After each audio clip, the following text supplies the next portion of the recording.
안녕하세요. 대만 사는 아저씨입니다. 그러면 이번에는 두 번째 질문 내용을 이야기해 보겠습니다.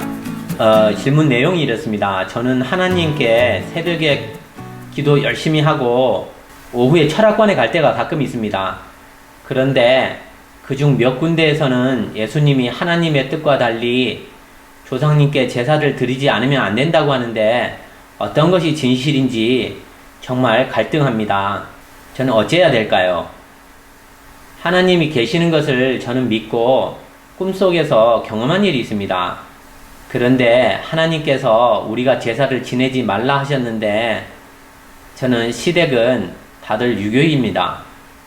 저는 제사를 드려야 할까요? 제발 현명한 부탁 좀 드립니다. 그 질문자님은 양정숙님이 질문하셨습니다. 이러한 문제 역시 이제 많은 분들이 가지고 있는 의문이라고 생각합니다. 여기서 한번 이야기해 보겠습니다. 먼저 그 제사를 왜 지냈는지부터 이야기해 보도록 하겠습니다. 캐시라는 분이 있습니다. 우선은 여기서 그 캐시라고 하겠습니다. 그 캐시는 정법 수련을 하는 분입니다. 그분은 천목이 열려 있어서 다른 공간 생명들을 볼 수 있습니다. 그분이 본 상황을 가지고 이야기해 보도록 하겠습니다. 어느 날 그 캐시는 어머니의 제삿날에 그분이 어머니가 이제 돌아가셨습니다. 그래서 이제 제사를 이제 지내는데 그 어머니의 제삿날에 가족들이 다 모여서 제사를 준비하고 있었다고 합니다. 그런데 그날 캐시는 돌아가신 어머니가 집에 와 있는 것을 보았습니다. 천목으로 본 것이죠. 그렇지만 그의 어머니의 영혼은 모퉁이에 숨어 있었다고 합니다. 밖으로 나오지도 못하고 조금은 두려움에 떨고 있는 어머니의 영혼을 보고 있었다고 합니다. 여기서 두 가지 사실을 확인할 수 있습니다. 하나는 저승세계에 있는 조상은 확실히 제사밥을 드시러 온다는 것입니다. 제가 바로 앞에 말씀드린 저승세계에 머무는 영혼들은 윤회 전생을 준비합니다.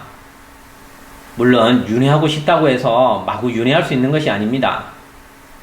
그렇다고 해서 그 영혼들이 안 먹고 안 마시고 살고 있는 것은 아닙니다.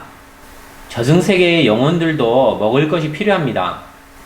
그리고 최소한 제사 때가 되면 맛있는 음식을 먹을 수 있는 것입니다. 참 여기서 말씀드릴 것은 저승세계와 이곳의 시간은 반대로 되어 있습니다. 이곳이 낮이면 그곳은 밤입니다. 그래서 우리는 이곳에서 일반적으로 자시에 제사를 지내는 이유는 저승세계의 활동 시간이기 때문입니다. 일반적으로 이제 많은 분들이 이 사실을 모르시니까 몇 시에 지내야 된다 이렇게 얘기를 많이 하십니다. 우리는 밤이지만 저승세계는 낮이기 때문입니다. 활동하는 시간이죠. 그리고 또 하나는 캐시의 어머니의 영혼은 왜 두려움에 떨고 있었는가입니다. 이것을 명확하게 설명하기 위해서 조금은 이제 높게 이야기해야 할 것 같습니다. 이 점 미리 양해 말씀드립니다. 혹시 여기 처음 오시는 분들은 대만 사는 아저씨의 영상 중에 그 대예언이나 천당과 지옥과 초능력의 비밀 이 영상들을 참고해 주시기 바랍니다. 그럼 계속해서 이야기해 보도록 하겠습니다. 제가 앞전에 초능력의 비밀 영상에서 공능을 쓰려면 공이라는 그런 에너지가 있어야 한다고 이야기한 적이 있습니다. 혹시 그 기억을 하시는지 모르겠네요. 근데 이거를 분명하게 얘기를 하려면 결국 조금 이제 높게 얘기할 수밖에 없습니다. 이게 진실된 내용입니다. 근데 그 실은 이 공은요 다른 공간에서 보면 엄청나게 강한 에너지 빛을 가지고 있습니다. 어디에 있냐면요 머리에 머리 위에 기둥처럼 이렇게 존재하고 있습니다. 다른 공간에 있기 때문에 물론 눈으로는 안 보입니다. 서양 종교의 벽화들을 보면 천사의 머리 위에 동그란 링 같은 것이 있습니다. 그죠? 이것은 사람이 죽었다고 생기는 것이 아닙니다. 제가 보았을 때 이것은 공입니다.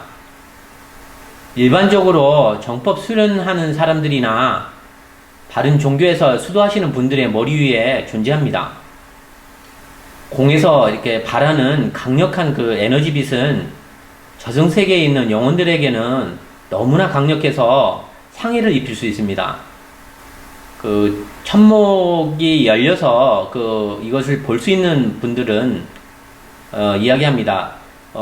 햇빛보다 더 강한 그런 빛이라고 합니다. 그래서 이런 분들은 망자의 영혼에게 절을 하지 않습니다. 망자의 영혼을 보호하기 위한 것입니다. 물론 일반인들은 공이 없기 때문에 절을 해도 아무 상관이 없습니다. 아마도 옛날에는 천주교의 수도사들이나 교인들이나 수행 중인 고승들 중에는 이러한 공을 가지고 있는 분들이 많았을 것입니다. 그래서 공을 가지고 있는 수도사들이나 교인들 혹은 고승들이 망자에게 절을 한다면 그 영혼에게 상해를 입힐 수 있는 것입니다. 그래서 절을 하지 못하게 한 것입니다. 물론 제사상을 차려주는 것은 아무 상관이 없다고 봅니다. 배고픈 이에게 음식을 주는 것은 좋은 일을 하는 것이라 생각합니다. 하물며 돌아가신 분들은 자기 가족들 아닌가요? 하느님이든 예수님이든 자비의 각도에서 보았을 때 제사를 지내지 말라고 했을까요? 이 모든 사실들을 다 알고 있는 분들이 아마도 절을 하지 말라고 했을 것이라고 봅니다.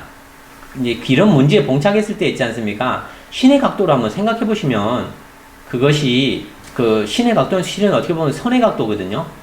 예, 그 선의 각도로 이렇게 생각해 보시면 그 답이 그렇게 어렵지 않습니다. 예, 저는 이제 그렇게 봅니다. 예. 이상은 저의 깨달음에서 이야기 드린 것입니다. 답이 되었는지 모르겠네요.